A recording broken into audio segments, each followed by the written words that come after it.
Katanya mau ngambil uang pas. Cuma saya tunggu-tunggu, nggak keluar-keluar pak, udah setengah jam. Kalau bisa, ayo sama bapak ya kita masuk. Saya takut ada apa-apa.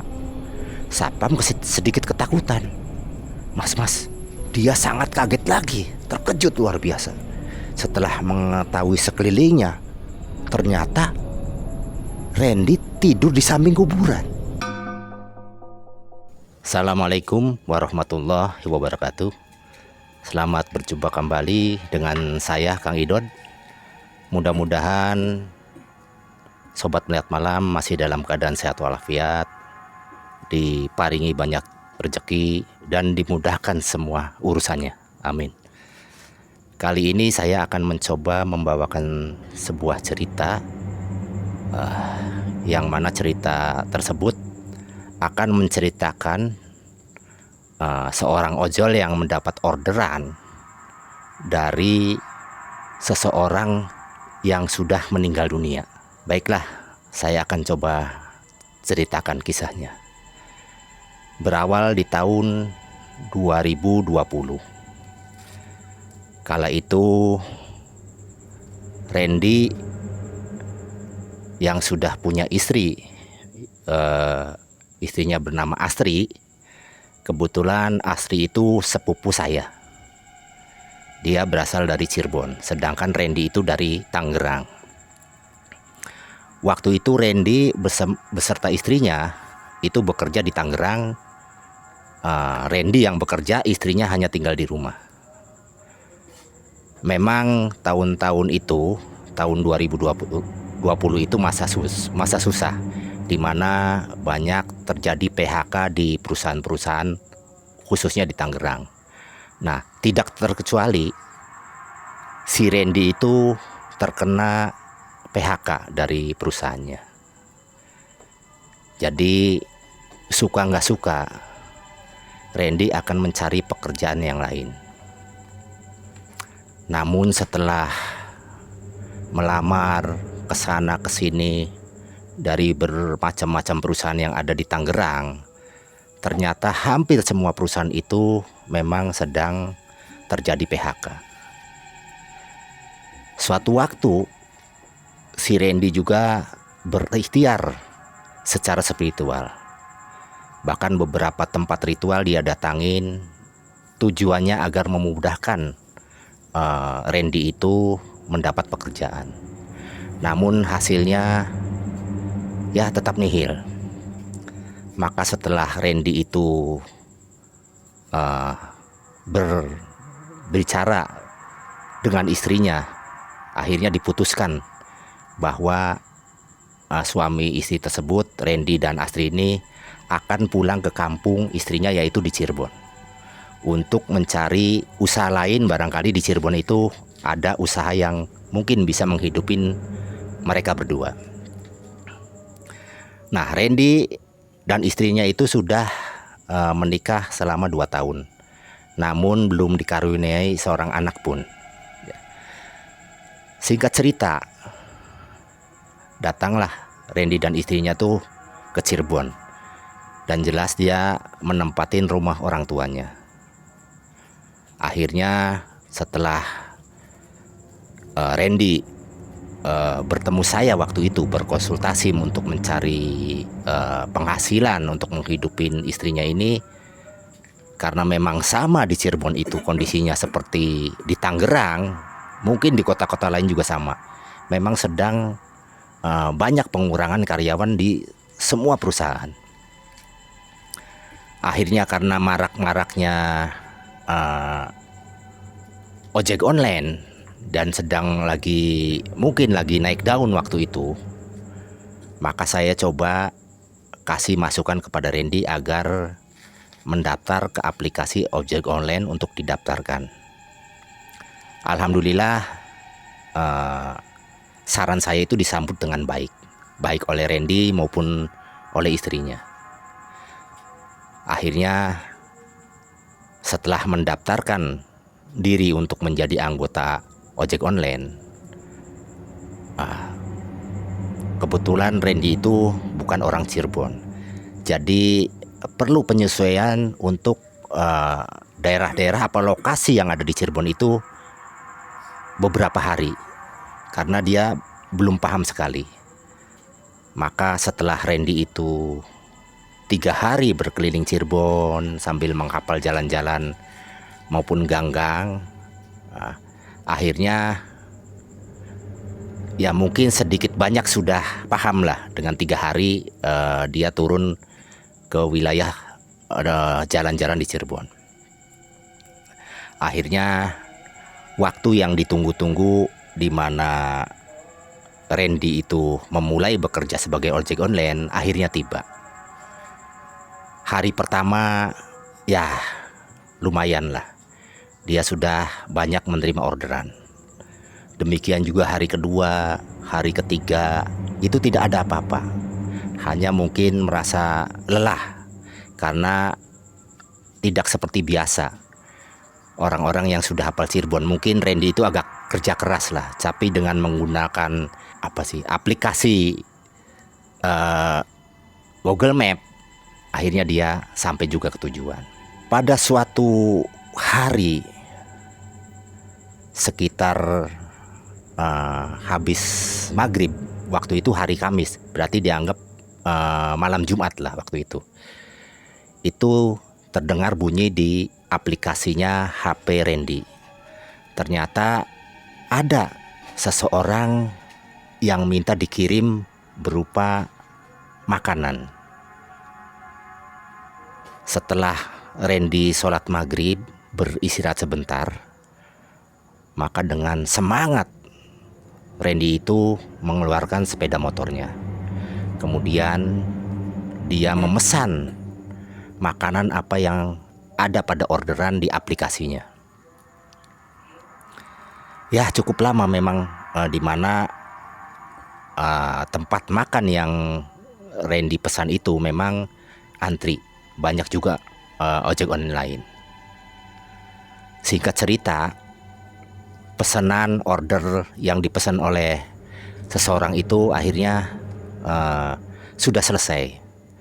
Randy dengan tergesa-gesa agar cepatlah, maksudnya menyelesaikan kirimannya, ordernya, dan dia akan cepat istirahat di rumah untuk melanjutkan pekerjaan besok harinya.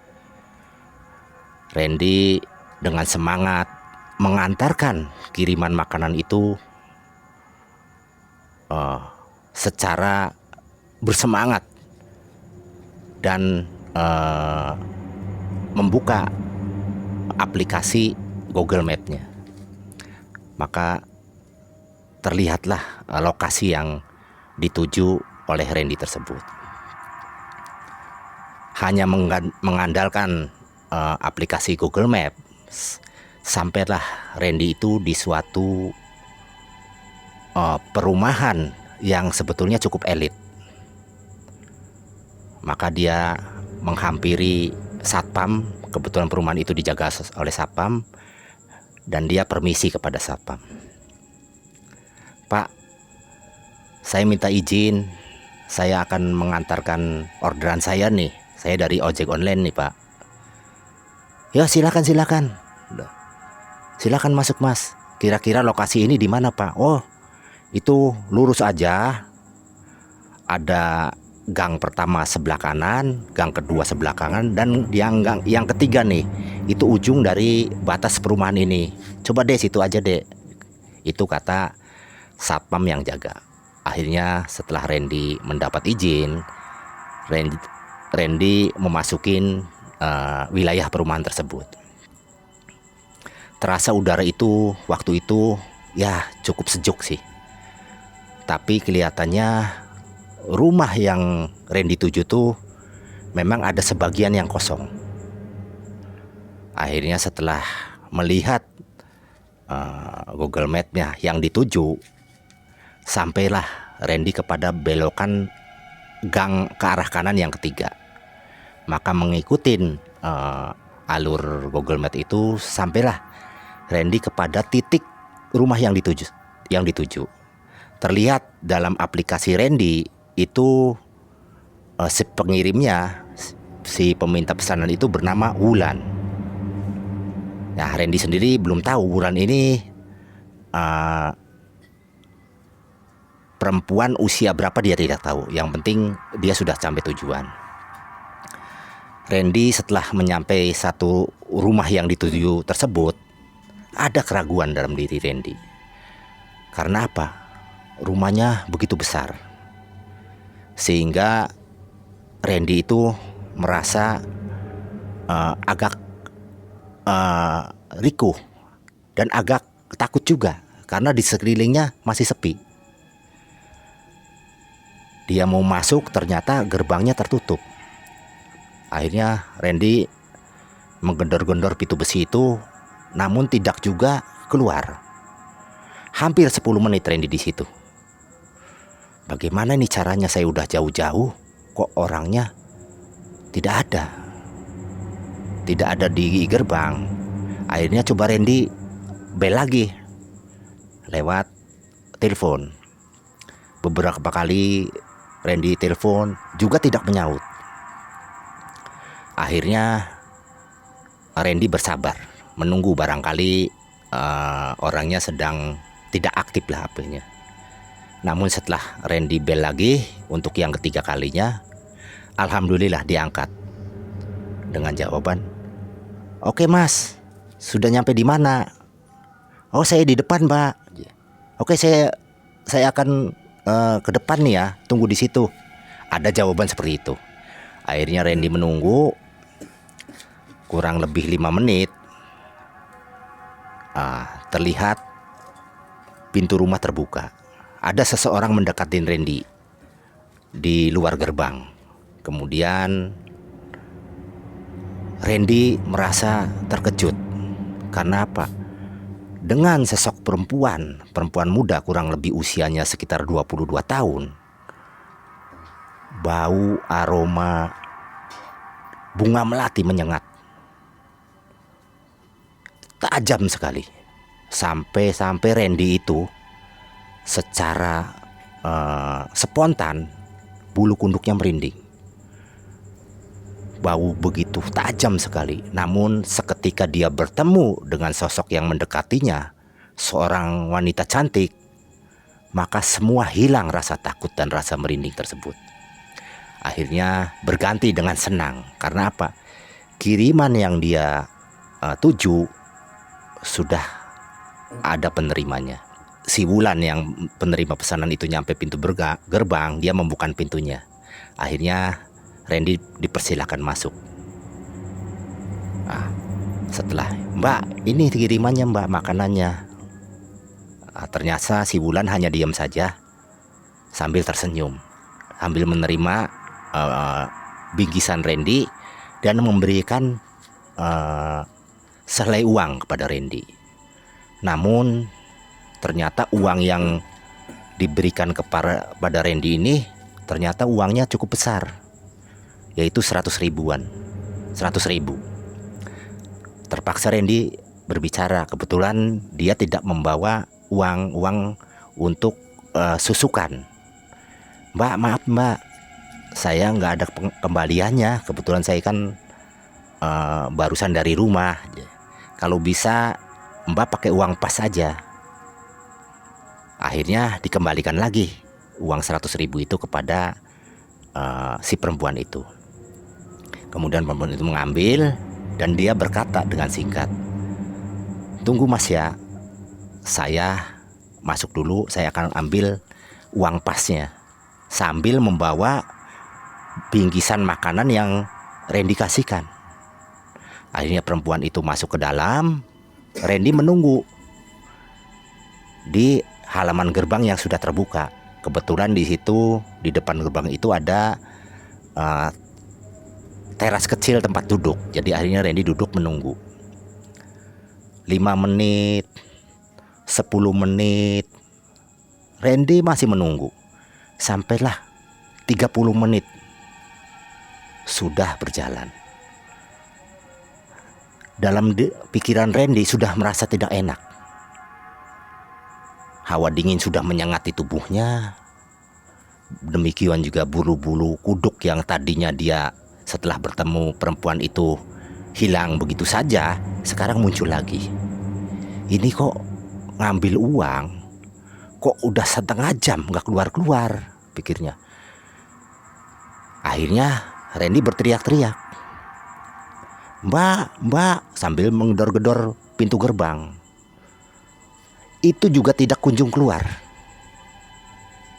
Karena teriakan Randy yang berkali-kali, maka itu terdengar oleh satpam. Mungkin satpam yang sedang kontrol ya. Hingga satpam itu mendekatin Randy. Kaget juga dia melihat Randy kok ada berdiri di rumah kosong, pikir satpam tuh.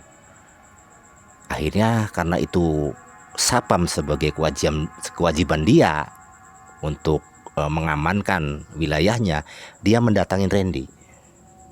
Akhirnya, mas, dipanggil lah si Randy itu dengan suara pelan. "Sini mas." Akhirnya Randy mendekati satpam itu. Sambil kelihat roman muka, terlihat sekali satpam itu sedikit pucat. Sedikit suaranya tergetar. Akhirnya sambil berbisik dia berkata kepada Randy, Mas Randy, kenapa kok berdiri di rumah yang kosong?" Itu pertanyaan satpam sedikit aneh. Randy juga aneh. Akhirnya Randy menjawab pada satpamnya, "Pak, ini nggak kosong pak, barusan orangnya datang ke saya," kata situ. "Dan dia katanya mau ngambil uang pas, cuma saya tunggu-tunggu nggak keluar-keluar pak, udah setengah jam. Kalau bisa, ayo sama bapak ya kita masuk, saya takut ada apa-apa." Satpam sedikit ketakutan. Mas, apa mas nggak ngeliat bahwa rumah itu gelap?" "Enggak, terang kok," kata Randy itu. Hampir Randy itu tidak percaya. Karena apa? Penglihatan Randy dengan satpam itu berbeda. Entah itu karena apa. Untuk meyakinkan Randy, akhirnya satpam mengajak Randy. "Aduh, sampean sih tidak percaya omongan saya. Ayo, kalau nggak percaya kita ke belakang. Lihat rumah ini di belakang." Akhirnya karena ada bagian gang yang kecil di samping rumah itu, akhirnya satpam itu mengajak Randy lewat belakang. Ternyata kaget sobat melihat malam. Setelah dia memasukin halaman belakang, rumput-rumput ilalang tinggi-tinggi, bahkan banyak sarang laba-laba di situ. Kaget juga Randy. Kok seperti ini? "Iya kan, kamu nggak percaya ucapan saya," katanya. "Saya itu satpam di sini. Sudah lama saya jaga di sini. Masa saya mau ngebohongin kamu?"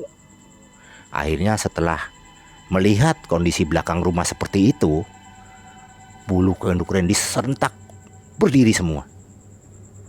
Akhirnya satpam dan Randy dengan tergopoh-gopoh dia kembali ke tempat semula. Dan aneh sekali, setelah Randy menyaksikan halaman belakang, kemudian dia melihat halaman depannya, tidak seperti pandangan dia yang awal. Ternyata gelap gulita. Sampai Randy terpanjat. "Pak Satpam, iya betul ya seperti ini." "Betul mas, udah kita ke pos dulu. Yuk ke pos dulu, sama teman saya kita ngobrol di sana sambil minum-minum dulu, barangkali kamu panik. Tapi makanan saya sudah dibawa mas sama yang perempuan ini. Saya kan rugi," kata sih. "Apa sampean nggak lihat? Tuh makanan ada di motor tuh, gantung di tempat gantungannya." Randy kaget juga setelah dia melihat rangsum makanannya, orderannya masih ada. Akhirnya dengan perasaan takut yang memang tidak dibikin-bikin oleh Randy, kejadian memang dia saksikan sendiri. Akhirnya dengan tergesa-gesa Randy mengikuti saran dari satpam agar dia bergabung di pos satpam di depan. Dengan berboncengan dengan satpamnya, Randy mengendarai motornya Randy menuju ke pos satpam. Dan ternyata di pos satpam itu sudah ada temannya satpam yang lain. Nah disitulah baru Randy berbincang-bincang. Kemudian satpam yang satunya karena prihatin melihat Randy sebagai ojek online yang sudah malam-malam jauh-jauh itu menghantarkan pesan-pesanannya, order-ordernya hanya untuk mendapatkan sesuap nasi. Akhirnya ditawarkanlah minum kopi. Sudah minum dulu nih kopi ya? Enggak mas, saya enggak ngopi. Ya sudah, air hangat aja, teh manis. Dibikinkanlah teh manis. Minum dulu lah, biar kamu enggak stres lagi. Akhirnya diceritakan oleh satpam tersebut. Mas Randy, maaf ya, yang datang ke sini, ke tempat yang Mas Randy tuju itu, ini Mas Randy orang yang ketiga. Ini selalu ada seperti itu. Saya juga awalnya aneh. Tapi setelah saya menyaksikan Mas Randy sendiri dan saya ada di situ, ya memang faktanya seperti itu, kata satpam. Sebetulnya ada apa sih Pak rumah itu tuh? Akhirnya satpam menceritakan, Mas Randy, ini 4 bulan kemarin penghuninya itu meninggal dunia. Itu rumah itu ditinggali oleh ibu dan anak. Kebetulan bapaknya sudah nggak ada, jadi dibelikan oleh anaknya yang kaya dari Bandung. Jadi ditempatin oleh ibu dan anak. Nah anaknya yaitu bernama Wulan. Nah kenapa rumah itu ditinggalkan oleh ibunya? Karena Wulan itu meninggal dunia. Dia terkena COVID-19 4 bulan kemarin. Jadi ibunya sendirian di sini. Makanya ditinggalkan, ibunya ditarik sama anaknya di Bandung. Nah, rumah ini akhirnya sudah sekitar 4 bulan tidak berpenghuni. Tapi aneh ya Mas ya, kata Randy itu. Saya justru memang terima order pesanan ini. Lihat nih, ini dari Mbak Wulan. Satpam berkata lagi, jangan-jangan mungkin Mbak Wulan yang lain lah, mungkin namanya sama, mungkin sampean salah alamat kali. Enggak, coba lihat nih aplikasinya. Setelah Satpam melihat aplikasinya, betul juga alamat, perumahannya, nomor rumahnya. Nah, akhirnya karena si Randy ngerasa istilahnya baru pertama kali mengalami seperti itu, muncul lagi ketakutannya. Akhirnya satpam memberikan inilah wejangan-wejangan yang memang untuk menegarkan hati Randy. Sudahlah, sudah nggak usah dipikirkan. Sampean kan masih jauh perjalanannya untuk pulang. Kalau sampean masih takut ada apa-apa di jalan, sudah ditenangkan dulu, baca istighfar. Nah setelah kemudian Randy diberikan pemahaman, diberikan perkataan oleh satpam untuk mendegarkan hatinya. Setelah Randy sudah cukup kuat mentalnya, akhirnya Randy pulang. Dia singkat cerita, sampailah Randy ke rumah. Dia ceritakan pengalaman yang baru dia lakukan, yang dia lakukan sendiri dengan kepala dan dengan pikiran dan mata kepala dia kepada istrinya. Istrinya hanya ketawa-ketawa saja aslinya. Ah mungkin kamu ngelamun kali mas. Enggak kok, ya sudahlah, udah nggak usah dipikirkan lagi. Besok kan kamu banyak kerjaan lagi. Nah, setelah itu maka istirahatlah Randy. Singkat cerita, besok harinya sudah pagi-pagi sekali sekitar jam 7, Randy sudah ada pesanan lagi lewat aplikasi. Dan yang anehnya, pesanan di hari Jumat itu, setelah kejadian pada malam hari itu, besoknya itu ordernya banyak sekali. Sampai-sampai fisik Randy itu hampir tidak kuat. Dari pagi sampai sore. Luar biasa. Semangat Randy muncul. Lah mungkin ini rezeki saya di sini. Hampir dia melupakan kejadian yang tadi malam itu. Barusan dia kirim order pertama, baru nyampe ke tempat order, sudah diterima, dapat panggilan lagi, seterusnya. Hampir hari itu, hampir 12 order Randy terima. Nah, ini menimbulkan kecurigaan teman-teman ojolnya. Dimana waktu kumpul dengan teman-temannya yang satu ojol, ternyata Randy dapat pesanan lagi. Kumpul lagi, datang dapat pesanan lagi. Sedang yang lainnya istilahnya sih menunggu lama, jong kadang-kadang. Nah, di hari itu juga, di hari Jumat, di mana Randy sudah hampir letih. Nah, dapat order lagi Randy itu terakhir. Ya sudahlah, hari ini saya terakhir lah saya dapat order, saya udah capek, pikir dia. Kalaupun nanti dapat lagi, saya akan pindahkan aja ke teman saya. Apa nggak tak angkat sama saya? Itu dalam benak si Randy. Karena apa? Fisiknya sudah mulai letih. Tapi ini yang terakhir lah, pikir Randy. Kebetulan Randy dapat order itu sekitar jam 5 sore. Pesanannya yaitu berupa makanan juga. Cuma ini cukup banyak makanannya. Sampai Randy itu pesan beberapa tempat, banyak sekali. Sampai Randy makanan pesanan itu dicantolkan ke motor sebelah, cantelan sebelah kiri, sebelah kanan. Hampir ada 5 buah rangsum makanan yang dia pesan. Gembira juga Randy, ini yang terakhir, pikir dia sih. Akhirnya dengan segera, walaupun itu pesanan banyak, nah tujuannya untuk satu order kepada satu orang. Randy membuka lagi aplikasinya, ternyata di Google Map jelas tujuannya.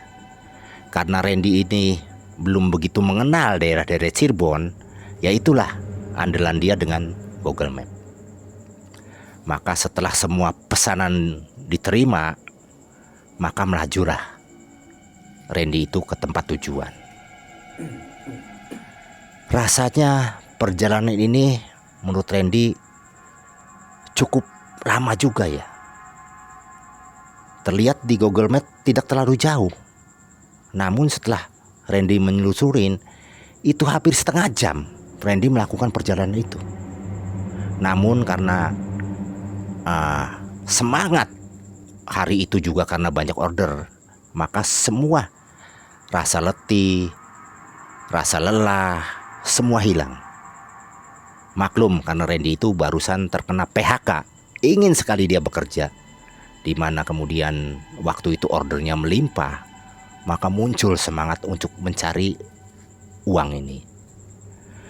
Hampir masuk gang-gang yang mungkin Randy tidak paham, cuma dia laluin aja dengan patokan Google Map itu.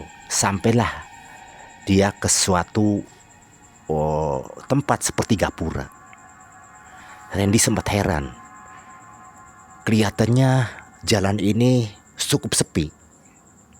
Tapi kok ada orang yang tinggal di daerah ini ya, kata Randy itu.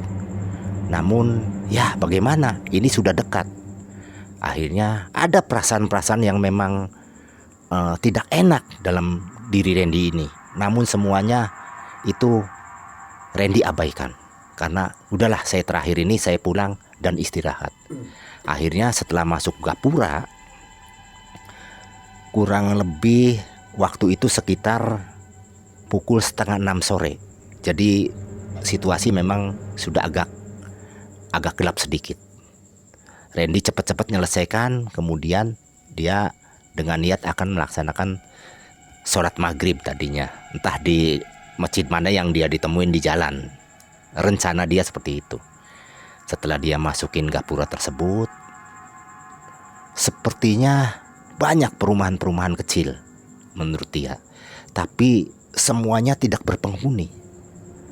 Mungkin pikir Randy karena ini menjelang maghrib, Jadi orang semua pada di rumah, sebagian sudah di masjid. Setelah melihat Google Map, ternyata ada di tujuan, rumah itu ada di tujuan di bagian belakang. Randy hampir masuk, ternyata motor itu tidak bisa masuk. Randy mencari orang di situ untuk menitipkan motornya, barangkali nanti motor dicuri. Namun tidak ada satu orang pun di situ. Ada rumah semuanya tutup. Akhirnya ya sudahlah, akhirnya Randy memepetkan motornya di salah satu gang sempit. Kemudian dia mengunci dan dia membawa semua orderannya. Dia masuklah ke dalam satu gang, gang satu, gang kedua, gang ketiga, seperti banyak liku-liku gang yang dia laluin. Dan motor itu tidak masuk. Kurang lebih sekitar 10 menit lah, sampailah dia kepada tujuan. Ternyata di situ ada suatu rumah. Sangat sederhana rumahnya. Akhirnya Randy coba mengetuk. Assalamualaikum. Pertama tidak ada jawaban. Kedua juga tidak jawaban. Baru ketiga ada suara jawaban. Waalaikumsalam. Akhirnya dibukalah pintu. Dan ternyata sosok yang Randy temuin, si perempuan yang ada di rumah elit tersebut. Kaget, sempat Randy kaget. Mbak, bukan pas saya pernah ketemu dengan Mbak. Akhirnya perempuan itu tersenyum, hanya berkata, kamu lupa kali, salah orang. Cuma dengan berkata seperti itu, Randy itu sepertinya lupa semua. Lupa terhadap wajah-wajah yang pernah ditemuin di suatu perumahan yang elit tersebut. Akhirnya apa? Disuruh masuk Randy. Udah mas, ke dalam aja dulu. Ini posisi sudah agak malam. Terima kasih mas sudah nerima pesanan saya. Maka diberilah minum sama si perempuan itu. Karena Randy haus waktu itu, maka terima kasih mbak. Maka minumlah Randy. Seketika itu juga mata Randy mengantuk luar biasa. Tidak seperti biasanya, tapi mungkin juga pikir Randy karena lelah yang luar biasa. Sampai saking tidak kuat kantuknya, entah bagaimana Randy itu tertidur di situ. Dia lupa akan segala-galanya, lupa akan motornya yang tertinggal di gang depan, lupa akan rumah istrinya menunggu. Karena apa? Keantuk yang luar biasa. Hingga semuanya hilang. Nah, tertidurlah Randy. Entah itu sudah berapa jam Randy tertidur. Barulah terdengar suara azan. Allahu Akbar, Allahu Akbar. Terhentak Randy, kaget. Ada suara adzan. Ternyata itu sudah waktu subuh. Setelah Randy terhentak, saya ini tertidur. Bahkan dia sangat kaget lagi, terkejut luar biasa. Setelah mengetahui sekelilingnya, ternyata Randy tidur di samping kuburan. Kaget Randy. Untungnya HP dia masih ada di tangan. Sepertinya ada shock yang sangat berat sampai Randy itu tidak bisa berkata apa-apa. Kaki itu sepertinya kaku. Namun perlahan-lahan Randy menenangkan diri.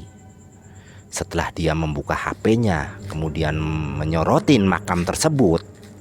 Saya ada di sebelah makam siapa? Setelah melihat, ternyata namanya Wulan.